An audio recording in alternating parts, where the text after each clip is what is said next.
Hello, warriors. Welcome to the You Movement, a black sheep ministry where we save ourselves. I am B. And my God, this journey can turn on a dime. Like, on a dime. You'll be going along and everything you think is kind of hunky-dory, or everything is like miserable. You're in the darkest night of the soul, and then something happens and boomerangs you into like an entirely different timeline. What are timelines? Well, I've been hopping timelines like there's no tomorrow for the last 6 years. It's funny, my son, when he was young, used to have a game on the PlayStation called Ratchet and Clank.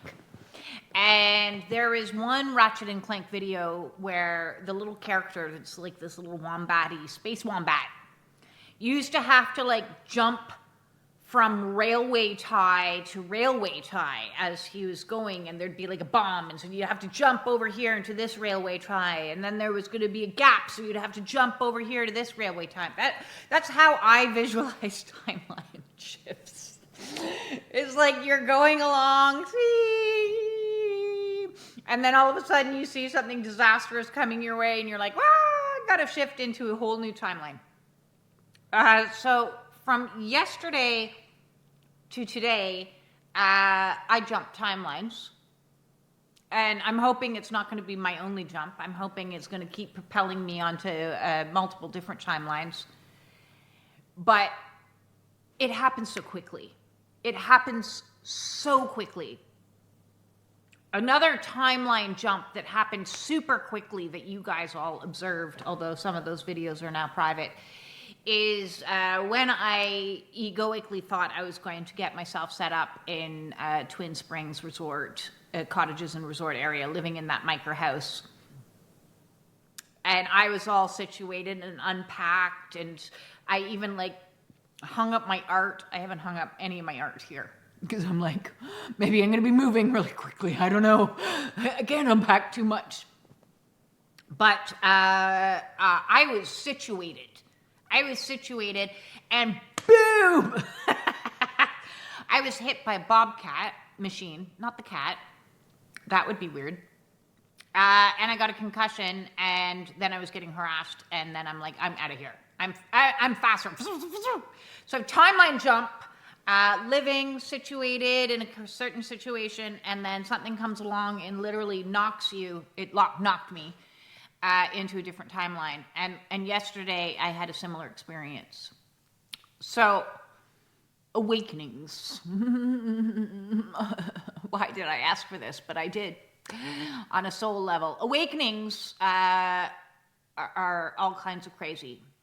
You know that I have been living like a hermit for some time. And I want to give a little bit of background information of what that looks like for a lot of people, because, you know, a lot of people would think my life is insane. That's probably because it has been. Back in, I'm going to say around 2018, 2019 is already when my world began to get fewer and fewer and fewer people. Life had, you know, I had friends that were neighbors that moved and they were gone. And then I had friends that lived at a distance and they were gone. And I wasn't meeting new people. I wasn't resonating with the people of like the places that I worked. And my last kind of friendship, she had a divorce and boom, she was gone out of my life. Boom, like that. I got dropped like a hot potato. And I was like, that sucks. So I was also going through my own healing crisis. So I spent a large majority of my time in bed with my dog or out walking my dog. Strider, you'll see him in earlier videos. Unfortunately, he's no longer in my possession. But that's another whole thing. Maybe I'll address at some point. But my point being is my life was getting smaller and smaller. Now, some of that was spirit, And some of that was my narcissistic ex, because narcissists don't want you to have community. They certainly do not want you to be a part of the family structure. So the history was, I moved from Ireland to Canada, back to Canada. I'm originally from Canada. I'm Canadian, but I lived in Ireland for 10 years on my own. All right. Raising my son for a decade on my own. Yes, he had his extended family there, but I was basically on my own. So I fell hook, line, and sinker. Fell for it, into the love bombing phase of a year, almost a year, of intense love bombing. You know, so I had met a man at my friend's engagement party in Canada, and I was like, I'm going to start a new life. This is my dream man. I have a vision board. I did. I had a vision board, and I was like, he's going to be Canadian, and he's going to like have a good job and whatever else that wasn't specific enough. And so I'm like, I manifested this reality for myself. It's so amazing. And so every single day he was texting me, or we were Skyping, or we were talking, and I was like, let's go slow, let's take our time. I'm like a little bit nervous here, whatever. But he just played me like a fiddle. Yesterday I talked a good bit about how gullible I am. Yeah, I was still wearing the gullible hat during all that phase. And, he was convincing me, you got to move back to Canada. We start a life together. It's going to be amazing. I love you. That was a lie. So lots of lies I was fed, and I swallowed them down because I manifested this reality. This is what I always wanted. Family to call my own. It's going to be amazing. And when I arrived, I came for a holiday to like actually meet with him. You know, most of our relationship was online. It was long distance. And watch out for those kinds of like situations, because you can get catfished. Now, I wasn't catfished so much as I was, I don't know what you call it. I was reeled in, that's for certain. And I came to like, well, do we even fit together? Like, can we even kiss? You know? So I came home for a week to spend a week with him. And I was like, oh, this is going to be so wonderful. It's going to be so great. And on that trip, he was like, you have to go for lunch with my sister. And I was like, but I'm not dating your sister. Why do I have to do that? And because a narcissist can't help themselves, they begin to create chaos right from the get-go. So I went out with her, and then I came home and I reported, like you do, your boyfriend. You're like, it was nice, accept this and accept that. She talked a little too much, but it was okay. And apparently he went back and said everything negative that I had said and reported back to her, which immediately caused chaos and conflict. And I'm like, why does your sister not like me? I don't understand. And she started calling me names and accusing me of things, like being a gold digger. And I was like, a what now? Where the fuck's the gold? Am I a pyrite digger? Where is the gold? I know rich people. I've known rich people in my life. This is not rich, living in a like townhouse in Cambridge. Not gold. Pyrite, yes. Fool's gold. And who is the fool? The fool is me. The fool is me. But what a narcissist does, the point of my little story, is they create chaos so that there will be division. And that is called triangulation. So that first began with his sister, and then began with his family, and then began with his friends, and then attempts were made with my friends. And so he would play the role of Mr. Innocent, Mr. Nice Guy. Oh, create whatever cockamamie bullshit stories about me that he wanted to, and people would believe him, hook, line, and sinker, because he was very talented. I believed him too. I believed him. I 100% believed him. And so when I moved here and we started our lives together, and there was chaos with his ex, and there was chaos with his family, and there was chaos with certain friends, and there were all these very weird, concocted, like, moments of, like, I was so confused. I'm like, what the fuck is going on? What is happening? I can remember some of these, like, because it's reactionary abuse, right? So he had concocted a reality that I was like, whatever. And so he had to create scenarios where people could observe that and then be like, oh, poor guy, poor guy, poor guy. So we went to a party one time, and this was him trying to create conflict with my best friend and myself. And he very overtly, in my eye, was making inappropriate gestures and moves towards another woman there. Like, and I was like, what are you doing? Like, what? And because I had had alcohol and it was taken as such a shock, I got very upset and I started to cry. I reacted to the reactionary abuse, and it turned into an absolute chaos. And then people are shouting at me and calling me the C word. See you next Tuesday. And it was bad. It was very bad. Unfortunately, it didn't work to completely sever ties with my best friend of the time, but it certainly created a crack. Another time, he invited friends over, and I was all excited because there was constant stress because we were 5 years in a legal battle with his ex, me believing it was his ex, not him, that was causing all the chaos. Because I fell hook, line, and sinker into all the bullshit. And I was like, oh, great, we get to finally have fun and relax and chill out. And he invited his friends, and we were drinking, because that's what we did. I enjoyed drinking and having wine. But I quickly learned it was not safe to drink with this individual because he would create reactionary abuse whenever I was drinking. And so he thought it was really funny if he hid the bottle of wine.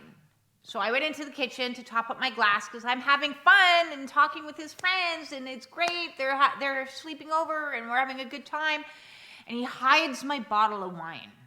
And I'm like, why? What's going on? Where's the wine?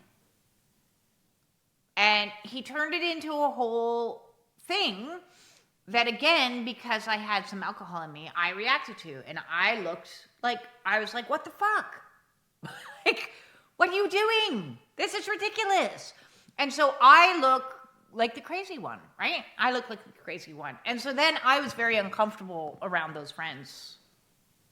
He'd perfectly created his public humiliation ritual and humiliated me. He did that on our honeymoon. He just did it. He just loved to humiliate me and create division. One of the people that he had created division with was he had more friends. And I was like, yay, new friends. Because I didn't have friends in this town. I just moved there. I wanted friends in the town that I lived in. I've already, at this stage in my life, lived in 1, 2, 3, 4 places. I've lived in more than that because I moved here and there and everywhere. I lived in Toronto. I lived in Sault Ste. Marie. I lived in Peterborough, Ontario when I went to university. I lived in Huntsville. Lived in Tokyo. Lived in Toronto. I moved around, and everywhere I moved, I would always meet people because I'm naturally an outgoing person. And I would meet people and become friends with people, and it was great. You know, yes, there was like I've talked about it in other videos, there was the social element of, alcohol involved in these activities, most likely. But I would meet people and have a social life, is my point, is I would have a social life. So I moved to Cambridge to be with him. And I was all excited to start a life. Yay! And meet people. And my one friend that lived next door to us, unfortunately, she moved away. And so then I was like, well, why don't you invite some of your friends over? You've lived here your whole life. You know people. So he invited over this other couple. And I was like, oh, yay. I can be their friends. I really like them. They seem really cool. They seem really nice. I want to hang with them.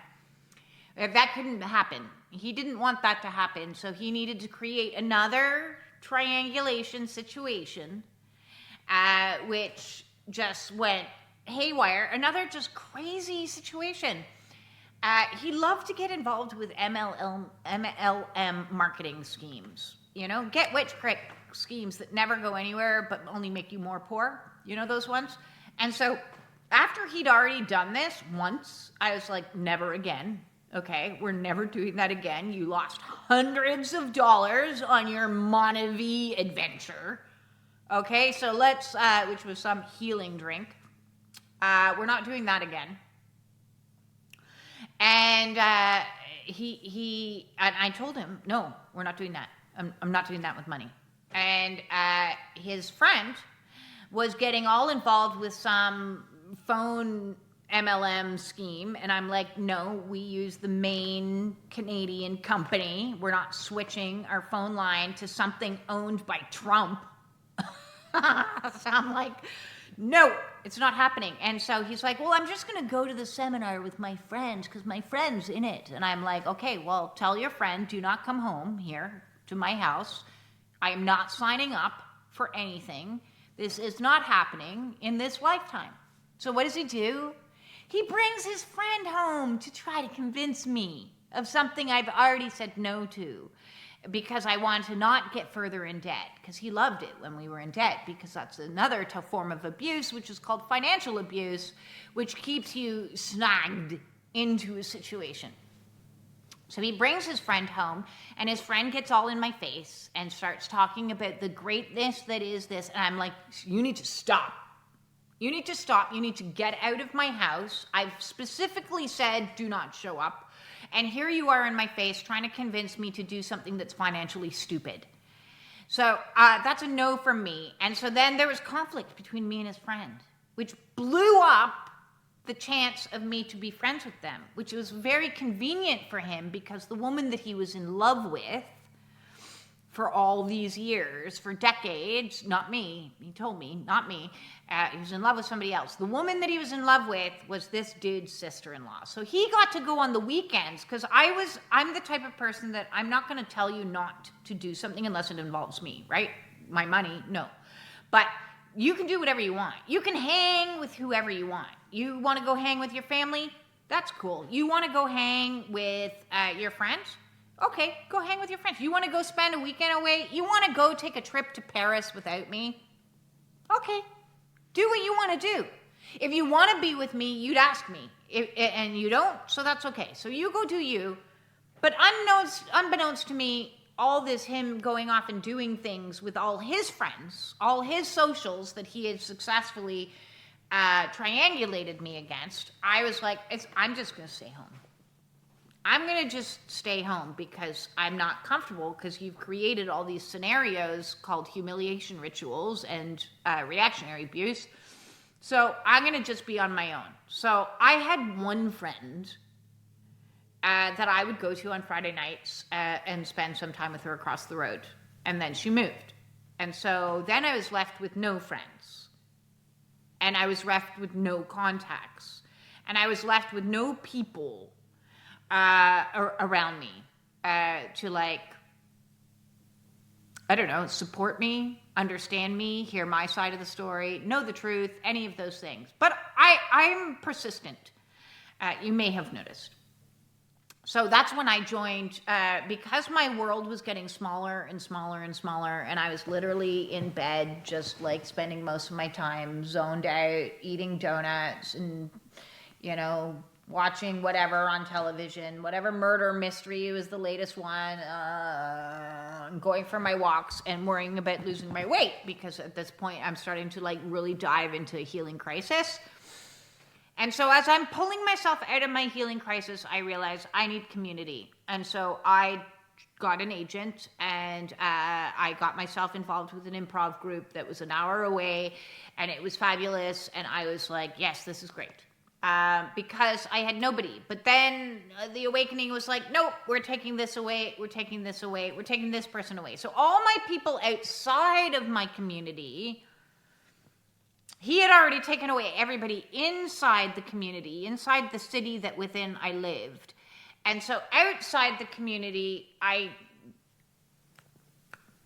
didn't have people. So when my awakening went into a really dark place, I became basically a hermit. Now, that's not to say that some individuals didn't come in, like I've mentioned, my little angels didn't come in and like save me for a period of time and then go on their way. But I have been basically living alone without family or community, you know. And when I say family, I'm not referring to my son, because I'm not going to rely on him. He's supposed to rely on me, not me rely on him. That's not the way the energy flows. So I'm talking about people I can turn to for support, right? People outside of myself. So one after another, my mother dies. My dad had already passed away. My brother and I were never close because we had also been triangulated against. I had no connection whatsoever to his family at all. I didn't even speak to them anymore. I had no connection to like people in my community. I worked for one person, so there wasn't like a group of people at the work. And I became very, very isolated and alone. And part of that was in and around the time that they tried to diagnose me with agoraphobia. And I was like, yeah, not agoraphobic, not afraid to leave my house, just sick and tired of like people, hurting me. I have a trust problem. I have trauma.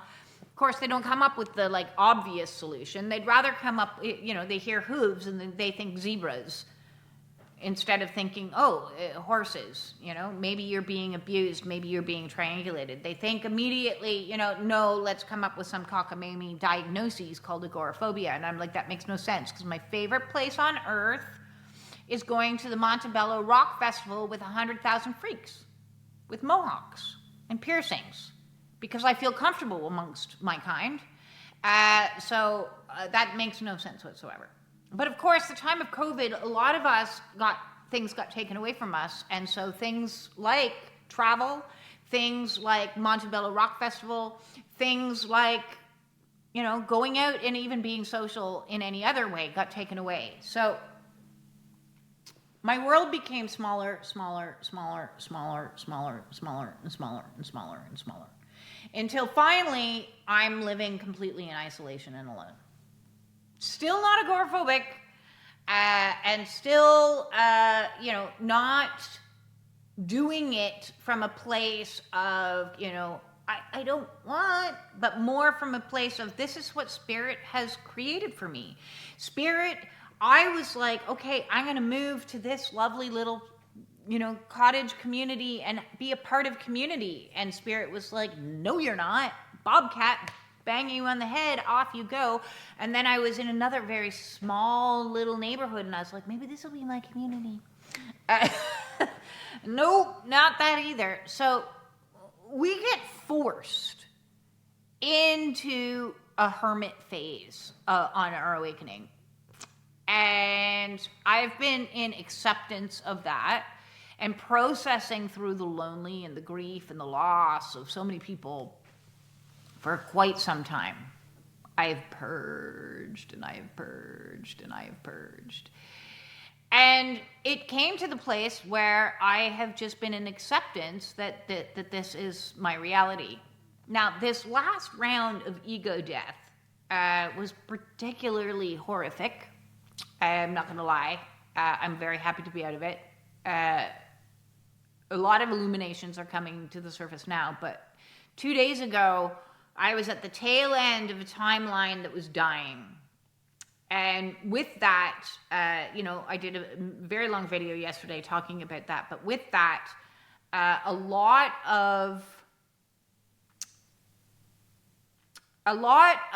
the reasons why I previously was like just in like, that's all right, I'm going to just accept being alone,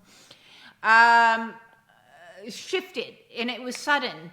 I was talking to my trauma therapist, and she's like, why don't you just see if there's any women's circles in your area? And I was like, okay, I'll just do it. I can do both. I can be both in my like isolation and occasionally spend time with humans. That's something I can do.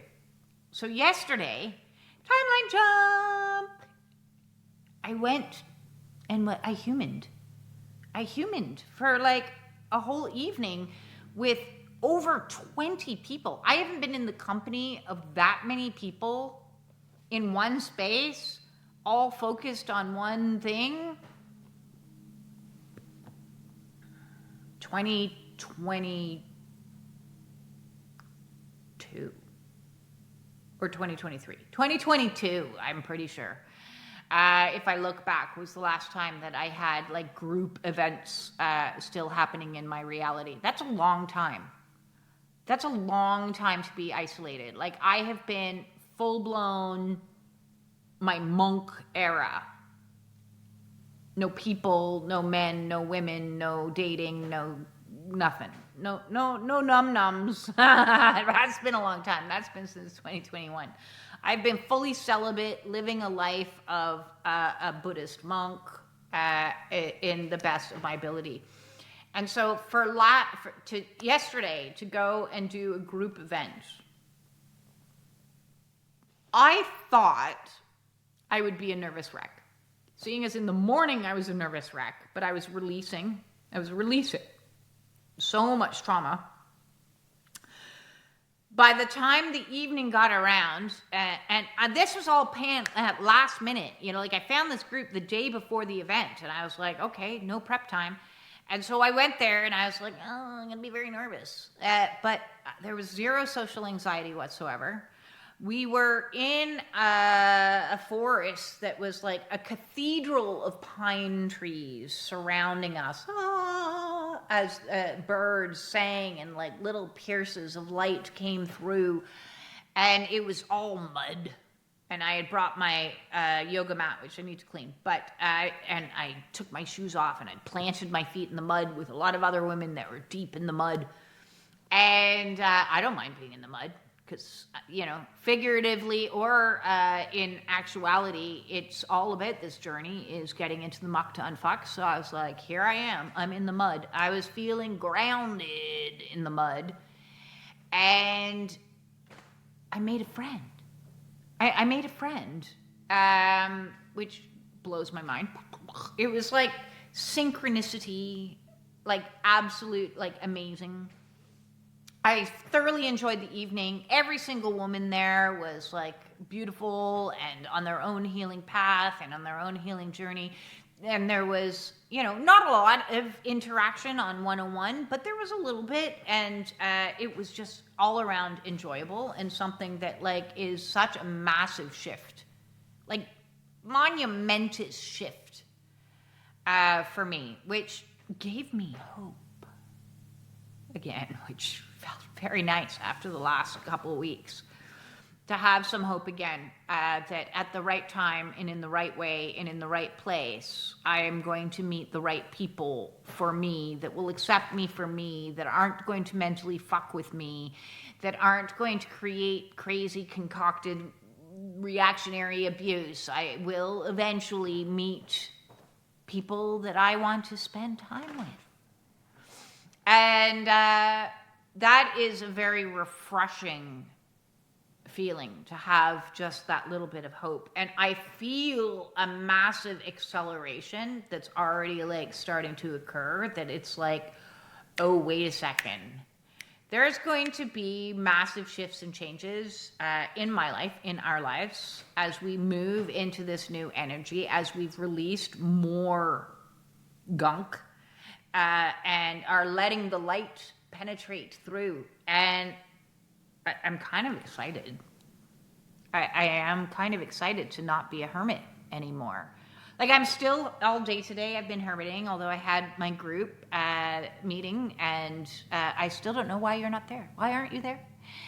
come join the Spiritual Warrior Support Group meetings. We would love to see you there. Fridays at 12 p.m. Eastern Time or Wednesdays at 7:30 p.m. Eastern Standard Time. My meetings are a little bit different than other people's meetings because they're unrecorded and confidential and private.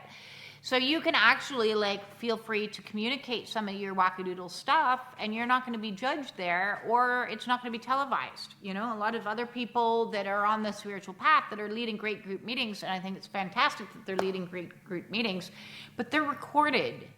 And that takes an element of privacy away from some of these delicate subject matters that sometimes need to be talked about.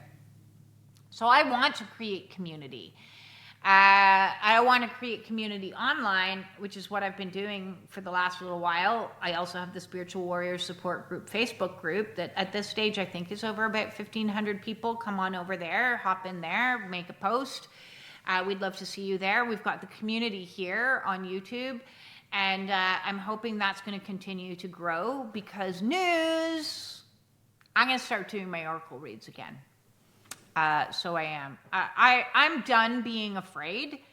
I'm done second guessing who I am and that I am, doing good works.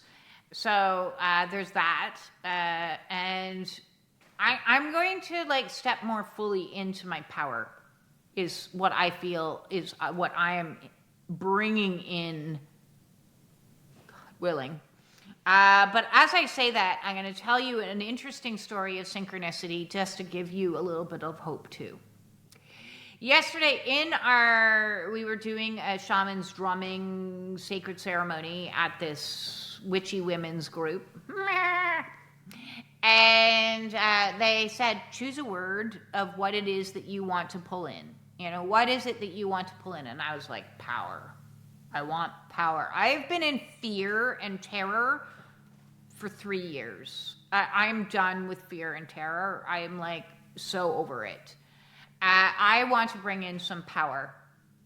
And so I was focusing on power and bringing in the light and empowering me, grounding me. These are lower chakra energies of really grounding as my feet were in the mud. And the root chakra was connected to the earth, and the sacral was alive and ready to create again. And the solar plexus was burning with the fire of passion. And so power, power, power. You got the power. I don't know if you remember that song. Shows my age a little bit. But as the evening came to a close, I had brought up some of my oracle decks with me just to do some reads for other people in case that it took us. So I brought a couple decks, and as I was standing up and packing up, my decks spewed onto the floor and flew all over the place. And so I was quickly scrambling to pull my decks together. And then I picked up the deck, and I always check the bottom of the deck. It's just like a little quirk I have. And so I picked up the bottom of the deck, and would you like to know what the card was? Power! Come on. You couldn't, have orchestrated that even better. So thank you, Spirit, for the confirmation that I needed. I wanted a sign. I got a sign. I got a sign written in a word I could understand 20 minutes after focused intentionally on creating more power in my life. So, hold on, warriors. If you're still going through dark shit, hold on. You will be moved. Your life will collapse. You will go through changes and adjustments. You will have initiations and fuckeries.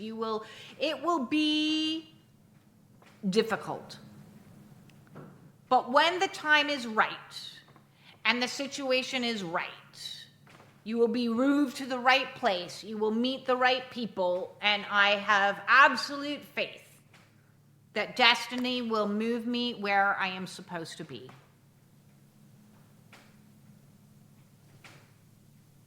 Thank you, thank you, thank you, and thank you, and thank you, and thank you is all I can say to everybody who's supported me through the highs and lows and understood me and heard me and supported me.